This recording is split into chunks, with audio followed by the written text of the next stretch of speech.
কি হইছে? ধরতে যাও না কিসের জন্য? কালকে হোয়াটসঅ্যাপে কি বললা যে আমার সবকিছু তোমার জন্য, তাহলে হাতটা একটু দাও, হাতটা তো দিতে পারো। তাহলে কোন জায়গায়? এদিকে এদিকে লোকজন আছে না? জান একটা দিতে দাও না। ওখানে মনে হয় কি আছে? লড়াচড়া করতেছি। কে এনে? আব্বা তুমি এনে? এটা কি জঙ্গলের ভিতরে মায়া লয়ে ঢুকছো? ছি ছি ছি, আমি আম্মার কাছে বিচার দিমু। দেখ বাবা, আমি তোমার কোনো কথাই শুনবো না। দেখছস এগুলা আবার তোর মার কাছে কইস না, ওর একটা সংসারে ক্যান্সার বাঁচবো, বুঝছস? এদিকে তোমার লগে কথা আছে। আব্বা তোমার একটা কথা কই, তুমি তো মায়া লয়ে জঙ্গলে ঢুকছো, আমি দেখছি না? দেখছি কিনা এটা কও।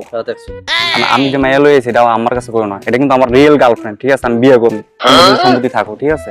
আর একটা কাজ করো, তুমি আমার 1000 টাকা, 1000 না 500 টাকা দাও, ঠিক আছে? 500, হ্যাঁ 500 টাকা দাও, গার্লফ্রেন্ড একটু ঘুরতে যাও। নাহলে কিন্তু আমি আম্মার কাছে কই দিম তুমি জঙ্গলের ভিতরে মায়া লয়ে ঢুকছো। কোন যাবে না, আমার কোনো দরকার নাই। দাও, চালু করো, দেই গার্লফ্রেন্ড ওয়েট করতেছে। 500 টাকা নাই, 1000 টাকা আছে, 500 টাকা আমার ঘরে হ্যাঁ দিতে। দিমু নে 500 টাকা।